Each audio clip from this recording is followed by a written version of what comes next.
4 word and 2 double word. Paragraph, 128 bits, 16 bytes, 8 word, and 4 double word, and 2 quad word. So we will be converting this given value, so 64 kilo quad word to mega double words. How do we do this? 64, how do you convert 64? So 2 raised to 6 ba?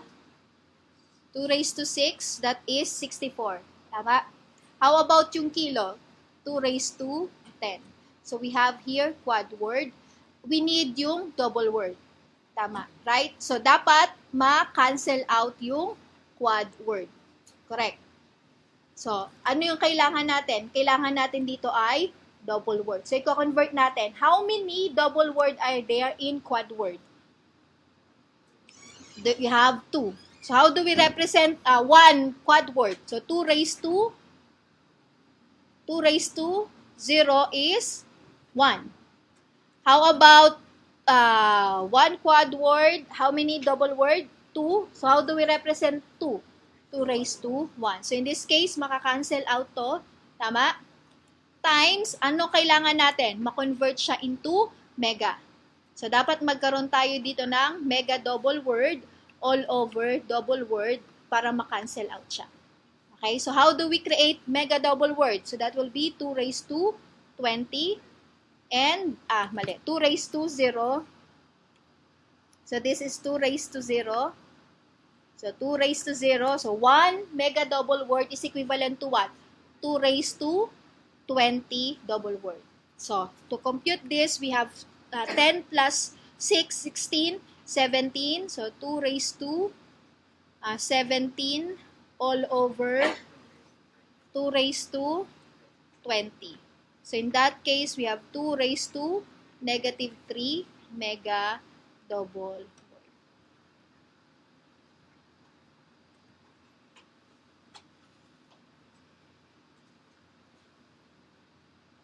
May question?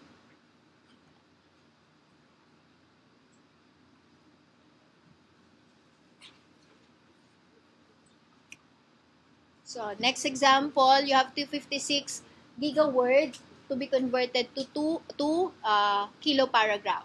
So, 256 is how much?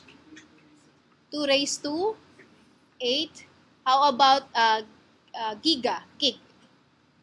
2 raised to 30 words. So, kailangan ma-cancel out yung word and it should become a paragraph.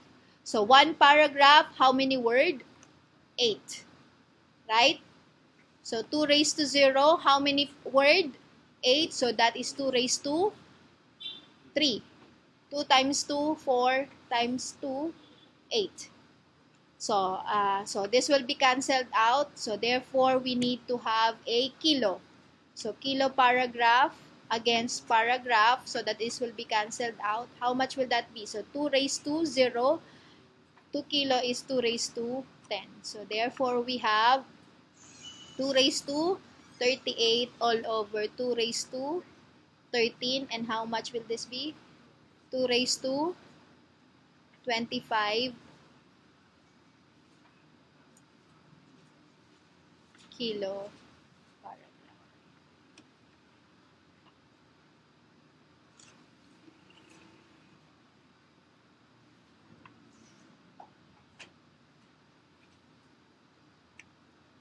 Okay, so we have here 128 mega quad word. 128 mega quad word is 2 raised to 7. Mega is 2 raised to 20. So we have quad word times, where are we going to convert? To byte. So dapat ma-cancel out yung word.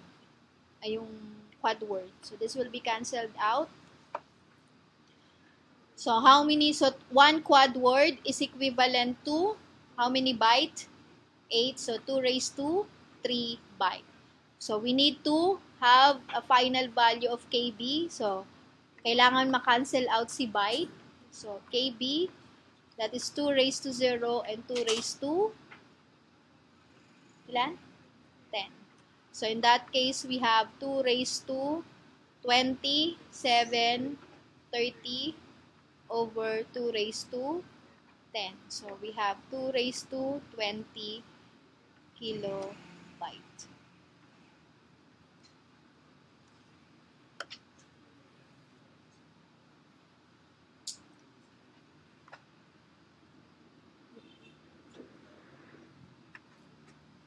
Okay, so 2048 giga double word.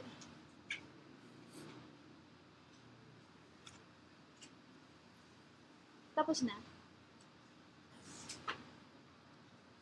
Mr. Guansing. Answer the number 4.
Tapos na yung ano?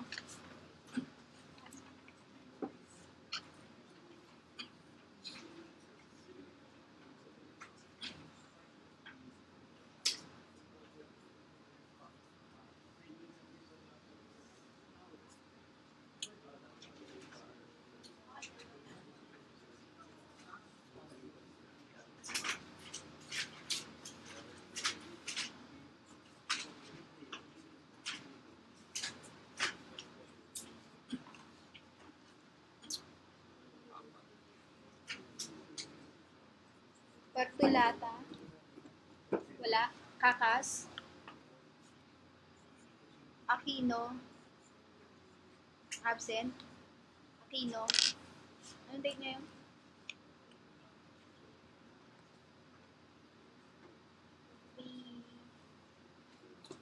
Four. Pagibol. Malabanan. Kabuhat. De Luna. Lahat kayo natawag? Tarubago. Rabino.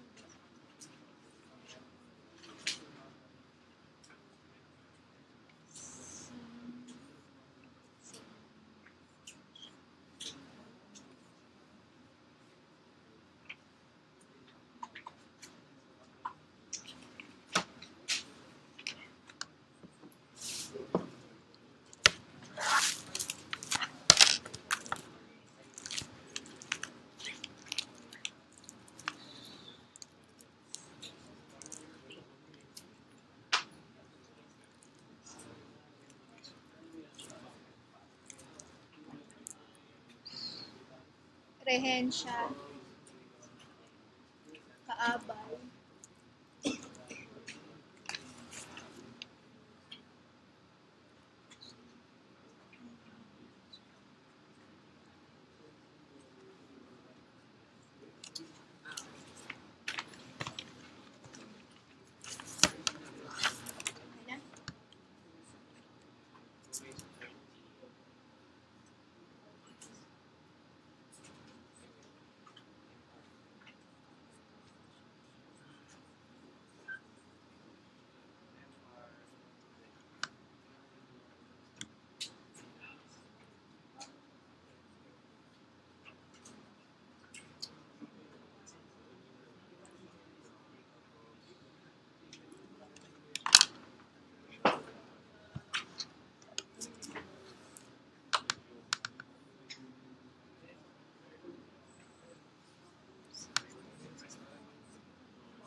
how do you convert 2048 to raise to 2 raised to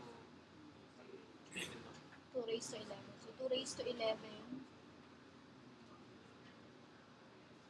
2 raised to 11.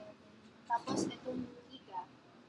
2 raised to 8. Yan. So ito, tapos ito, tapos yung unit ito, so double word. So 4, how do you do 4? To the 2 raised to 2. 2 raised to 20.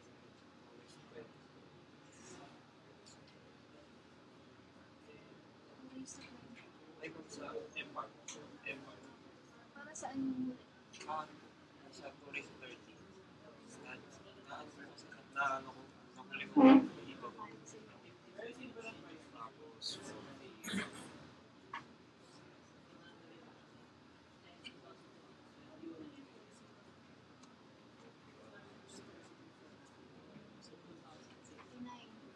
Ah, 19.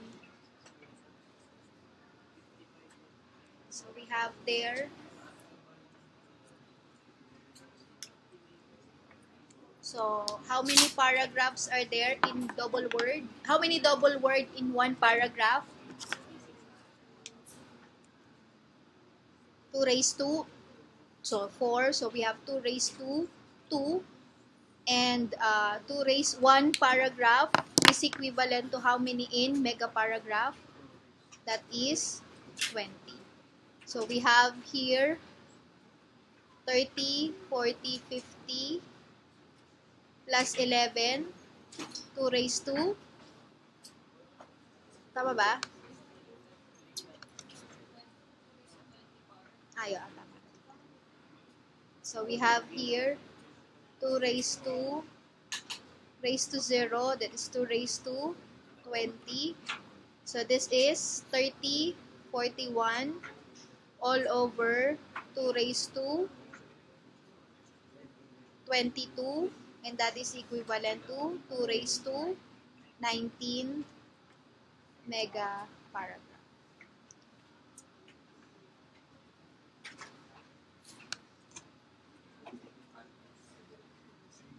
So next. So 512 giga double word. 512 is 2 raised to 9. Gig is 2 raised to 30. So double word. So times, kailangan ma-cancel out yung double word at into bits.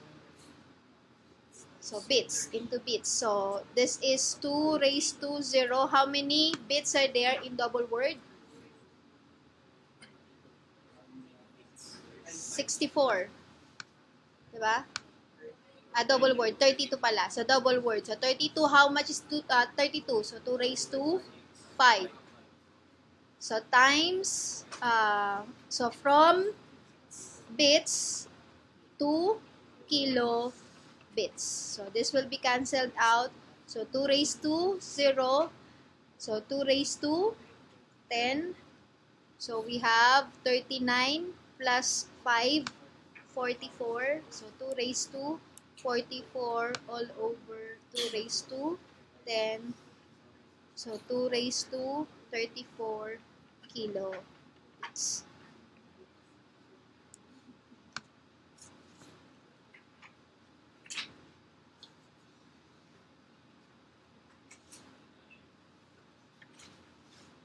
Okay, so in this case, we will proceed on how do we allot this. I actually we've already introduced the define byte, the define word, correct?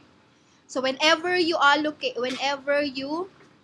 define a particular byte, okay, so 1 byte of information is stored in the memory. Now, as you can see here, so how many bytes do we have for this? How do you know? How will you know? So, first, you can count, right? You can count how many. So, 1, 2, 3, 4. Or, you can proceed dun sa next address. Kasi from 100, yung next addressable memory daw is at 104. So, we can say that this is 4 bytes. Correct? So, yung second example natin, what is the address? The next address is 108. So therefore, ano yun? How many bytes? So you have also 4 bytes. So as you can see, even if you have this declaration or definition or this definition, it still consumes 4 bytes of information. Now, so say for example, so we have here, the data is, ano yung, how do you, so this is the logical address. So this is what we call the logical address. So what do we mean by logical address? You have the code segment and the offset. What if you are asked for the physical address? What do we mean by physical address? So that means yung code segment times 10 plus the offset. Ito yung physical address of the RAM. So in this case, what will be the physical address of this variable? What will be the physical address of this variable? So 0737 times 10, so that will be 0 plus 100. 100. So which means what will be the address? So we have 0, 7, 4, 4, 7. So ito yung physical address niya. So take note of this. So take note, how do you get the physical address of the memory? So which means this will be, so 7, 4, this will be 7, 4, 7, 0. So this will be 7, 4, 7, 4. This will be 7, 4, 7, 8. And this is 7, 4, 7, 7, 9. Okay? Yan yung mga addressing. Now, so take note also, so 1, 2 is different from 1, 2. How many bytes this consume? Ilang bytes ang na-consume dito? 1 byte. How about this? How many bytes were consumed? 2 bytes. How do you know? So, yung first, you check on the memory location. Plus, anything that is separated by a comma means array siya. Diba? It's a list. So, whenever it is separated by a comma, list siya. Okay? Considered siya as an array. And of course, why do you think it is an error? This part. Why it is an error? Why is it an error? Kasi 3, 4, 5 is what? More than 1 byte. So, 3 hexadecimal digit to, that means exceeds na siya doon sa defined as byte. So, pinapakita lang nito yung content of the memory location, both in using the D and the U or the unassemble. So, as you can see, when you use unassemble, this particular value, kung papapansin nyo, pareho lang siya, right? But it was interpreted differently. It was interpreted differently in the code segment. Kasi 52 can also be an instruction, which is push DX. Nakuha? But if that is a data or a value, that is an ASCII character R. Nakuha? So, if the 52 is nasa segment, if 52H is found in the code segment, this will be interpreted as mnemonic or instruction. Okay? But if 52 is stored in a data segment or in extra segment, that will be considered as a character or value. So, 52H in data segment or extra segment, this is an ASCII. So, in CS, this is a mnemonic. Mnemonic or ito ay instruction. Okay? Okay, so we have also here a defined word. So, as you can see here, so defined word, how many bytes did it consume? So, word is how many bytes? 2 bytes. So, that means you have B, C, D, E. Diba yung address niya? This is 10B, 10C, 10D, and 10E. Yung next address will be 10F. Nakuha? So, 4 bytes. How about here? This is 10F. What is the next address? 110, 111, 112. So, next address will be 113. Nakuha? So, the defined word, 12. So, here, how many, ano yung size ng 12? this is a byte, di ba? 12 hexadecimal, so 12H, ano to? This is 1 byte. But when you allot that in the memory, it should be 2 bytes. So how will that be written? So it will be written, so it is the same as 0012. If you define, say for example, define word 12, actually it is 0012 because that is 2 bytes. Okay? Because you're defining a word. So it will consume 2 bytes of the memory location. So how will it be saved in the memory? So this will be the lower byte, so lower byte, and this is the higher byte. So what is the rule when you move the data from the higher to from the memory location to the accumulator? Little end yan. So in this case, you define this as 0012. So 12 will be the lower byte, which will be stored where? Which will be stored here. Okay? And 00, which will be stored here. Nasundan? Okay? How about yung next one? This is how many bytes. If you will see this, ilang bytes ang nako-consume nito without counting. Ilang bytes? How many array? How many elements? 2. How many bytes are there in one element? 2, 'di ba?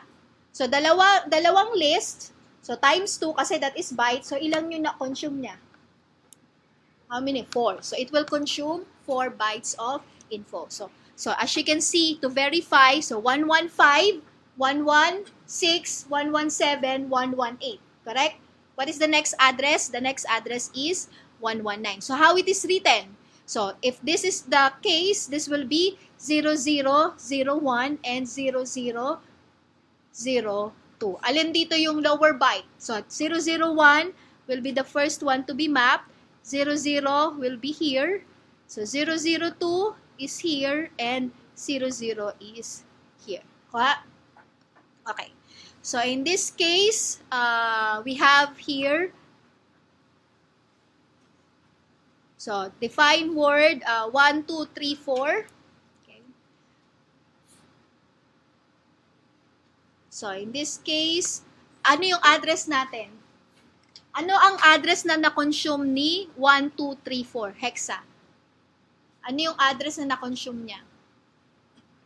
That is 119 and 11A. Okay, 119 and 11A. So how many bytes yon?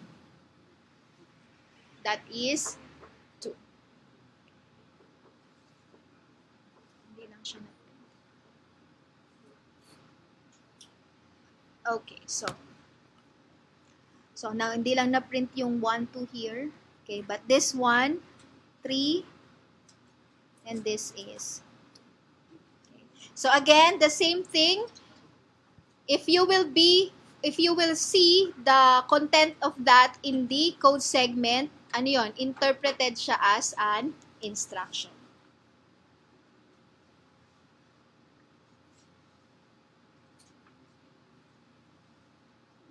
Okay, so how about here? If you will see this given, ilang bytes ang na-consume niya? How many lists? So 1, 2, 3, 4. So times 2, 8 bytes. So it consumes 8 bytes of information. Let's see. So 11B, C, D, E, F. Tama?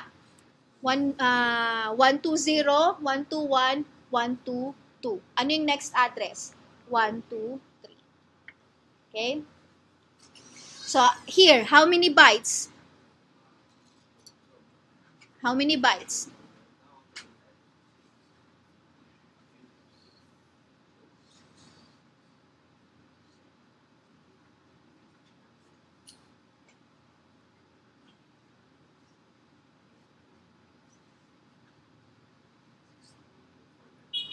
So 1, 2, 3, 4, 5, 6, 7, 8, 9, and then yung 2.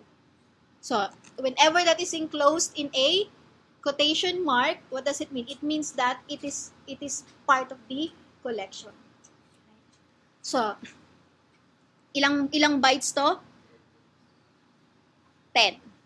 10. So, 1, 2, 3, 2, 4, 2, 5, 2, 6, 2, 7,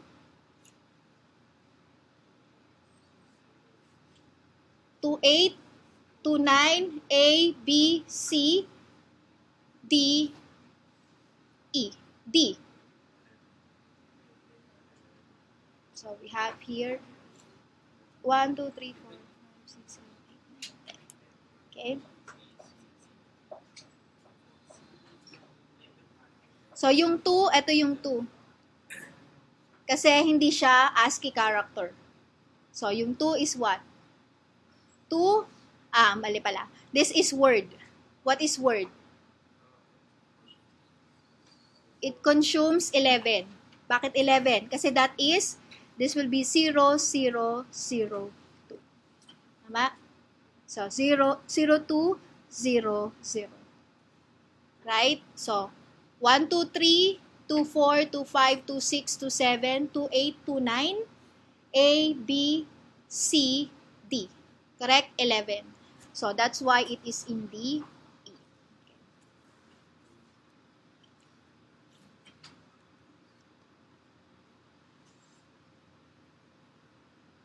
Okay, so yung debug, it works on a 8086. Ano yung characteristics ng 8086?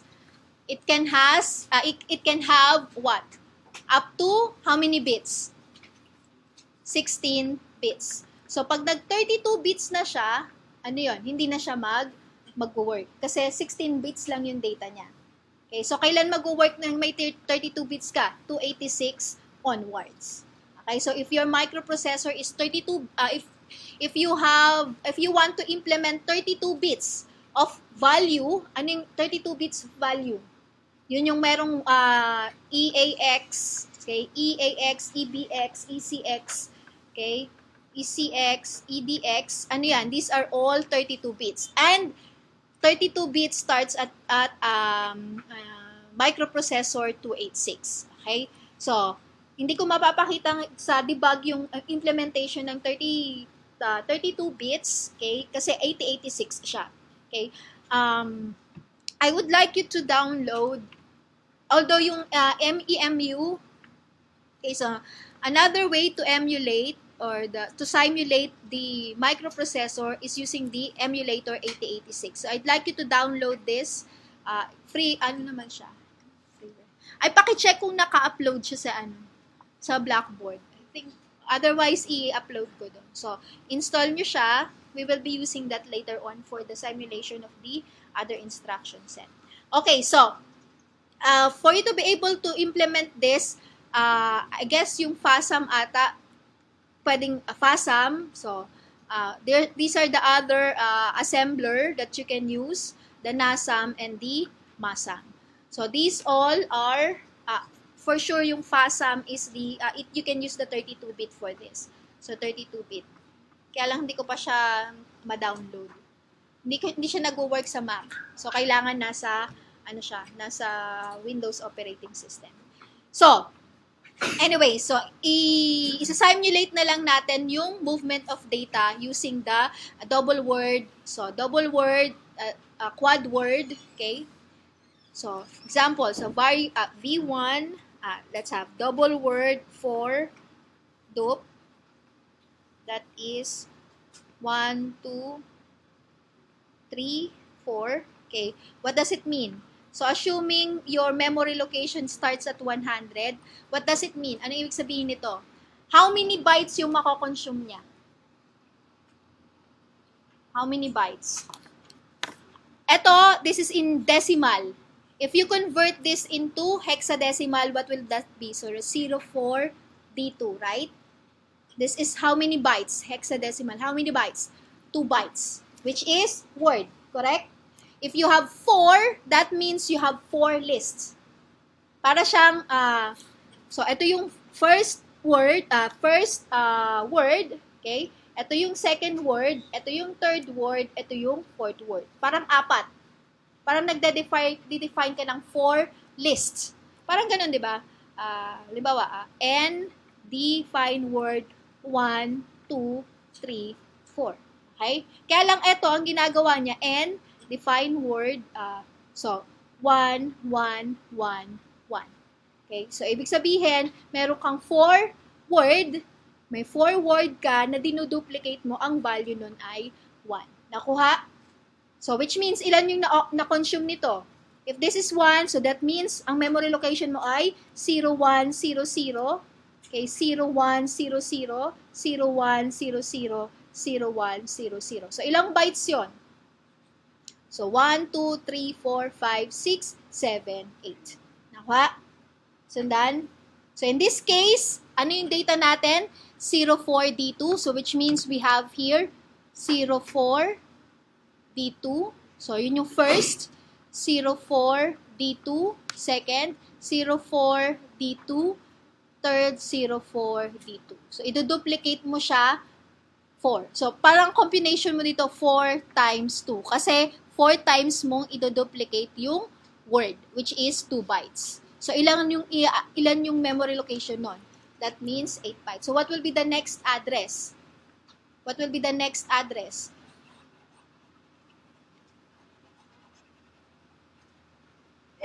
What is the next address?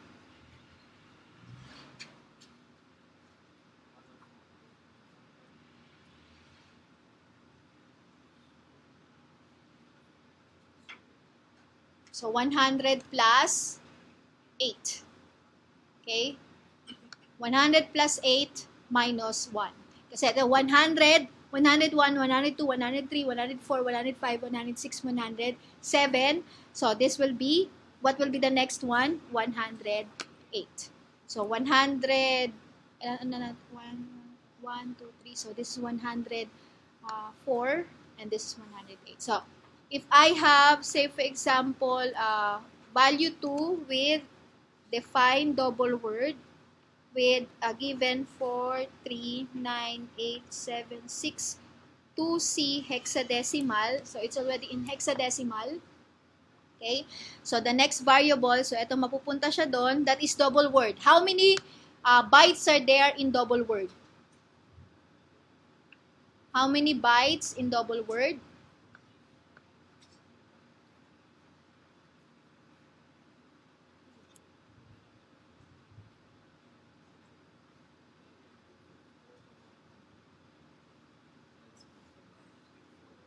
How many bytes in double word?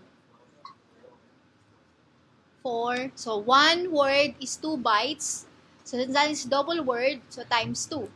So, we have 4. So, which means, how do we map this? So, 2C goes here.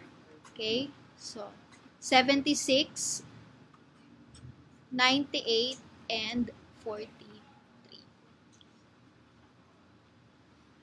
So, value 3, we have double word 16.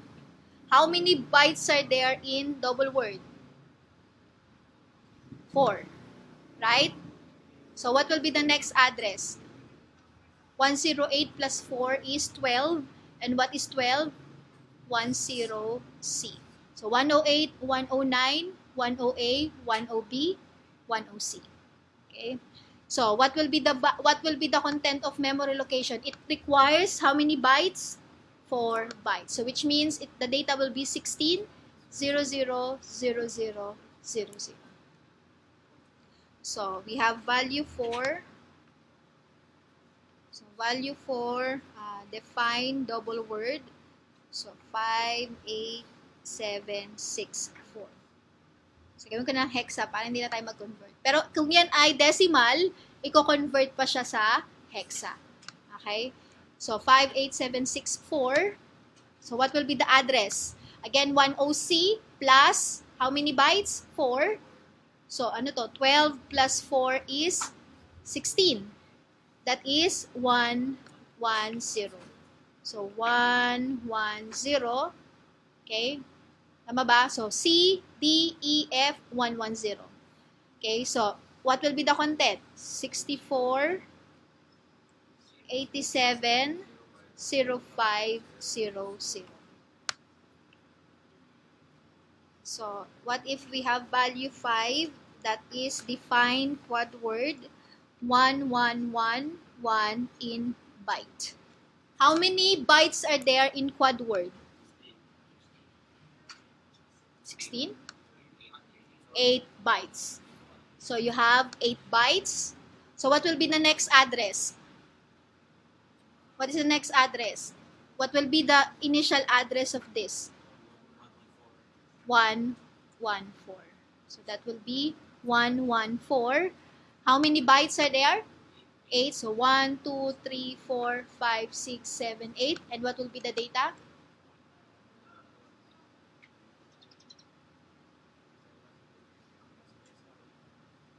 Zero F, 0, 0, 0, 0, 0, 0, 0, 0, 0, 0, 0, 0, 0. This is in binary. So binary, that will be F. So 114, what will be the next address? 114 plus 4, that is 118. So next one, value 6.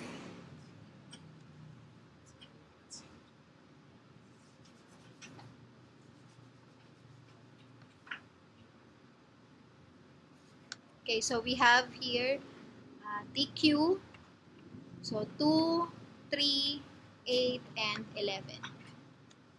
So given this, what will be the next so 118 plus 4, how much would that be? 11C. What will be the next address here if you have this given?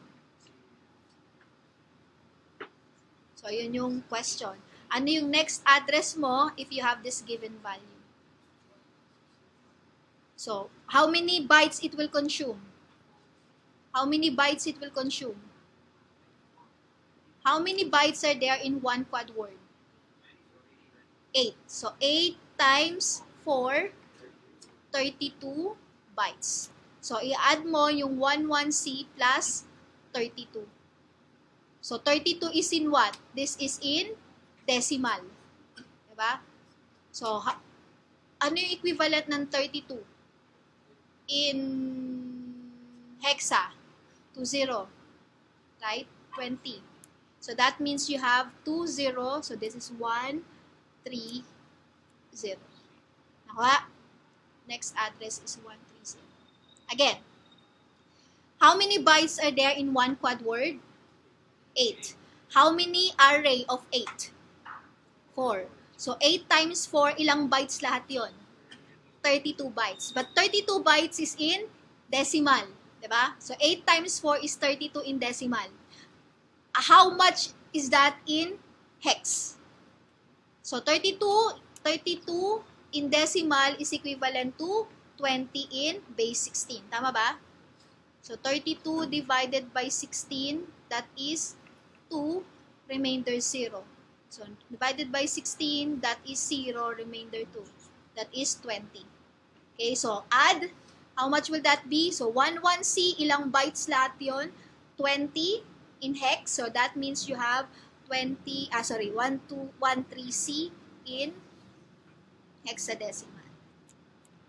So we have here 13C in address.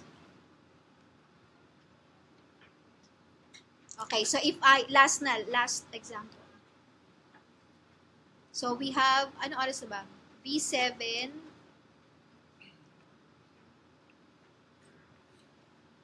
Paano na nga ba?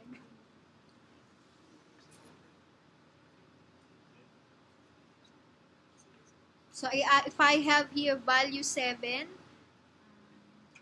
define byte 4, dupe, value of 6, what will be the address? Ano yung address niya? So it starts at 13C.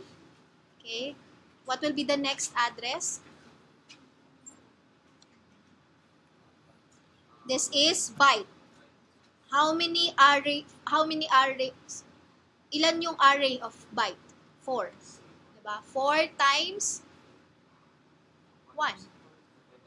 1. So 4 times 1, that is 4, plus ito. So what will that be? Plus 4, ano to? 12, no?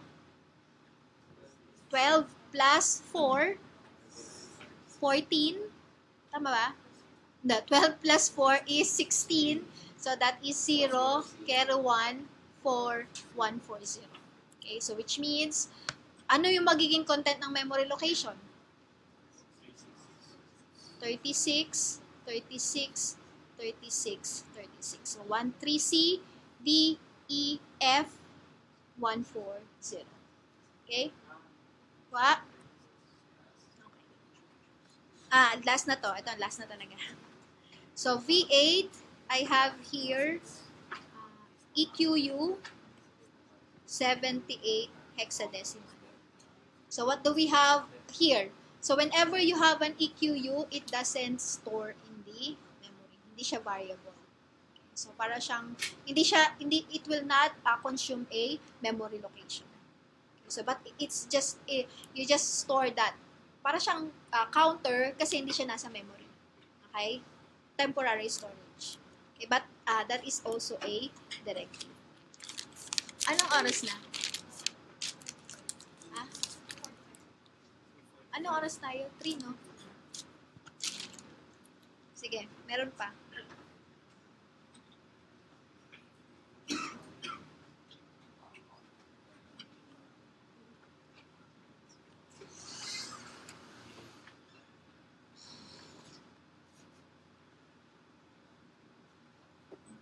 So again, quiz will be on Wednesday. Don't forget to bring your laptop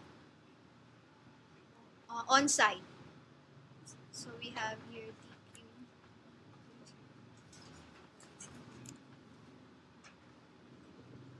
Make sure that meron pang hindi nag-install ng lockdown kasi dun sa walang... Sino pa ba hindi nakapag-install?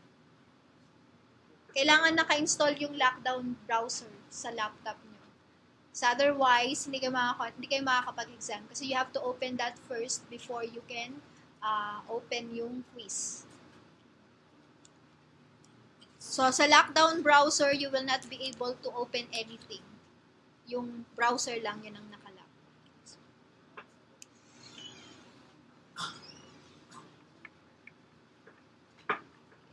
So what is our next address? Next address is at 140.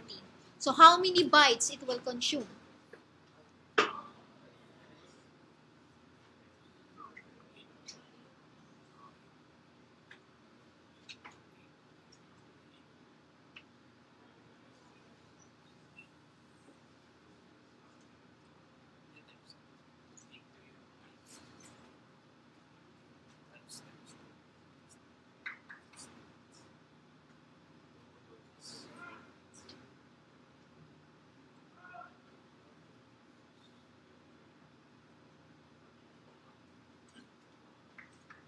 How many bytes? So, ito, alam natin, ito ay 8, tsaka ito, 8 to, di ba? How about this? Ilang bytes ang makakonsume niya?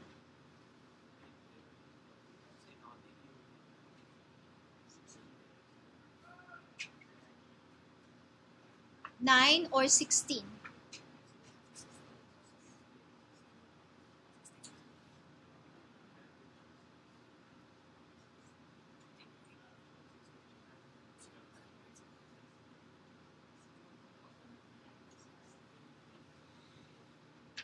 Ilan ang makakonsume niya? That is 16. So, this is 16. So, which means 16 plus 16, 32. So, plus 20. Again, next address will be 160. May na ako sa mate. 120, 40 plus 20, 60. Okay. So, yun. 140. Okay na, may question? Wala. So, that's all for today. Coverage of the exam will be from the beginning. So, pag-aralan nyo yung debug commands, yung, ano yun, yung interrupts, move AH2, AH1, AH9, 0A, conversion, yung conversion, tsaka ito, yung memory location, memory allocation. So, yung iba, may programming, pero ano na, sa choice niya yung sagot. Parang ano na siya. Okay, so,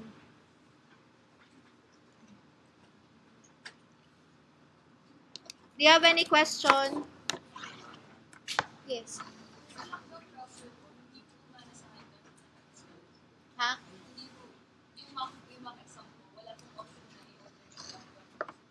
Hindi. Sa laptop at sinasabi ko niya na kailangan ko i-navigate sa standard ng browser. Tapos meron- Anong browser ang gamit mo? Nilagay ko po sa Google Chrome. Sa Firefox din po. Alaw po I-uninstall mo tapos install mo ulit. Dito mo i-try sa school. Try mo dito sa school yung pag-install tsaka pag-uninstall. Pag-install. Anong OS mo?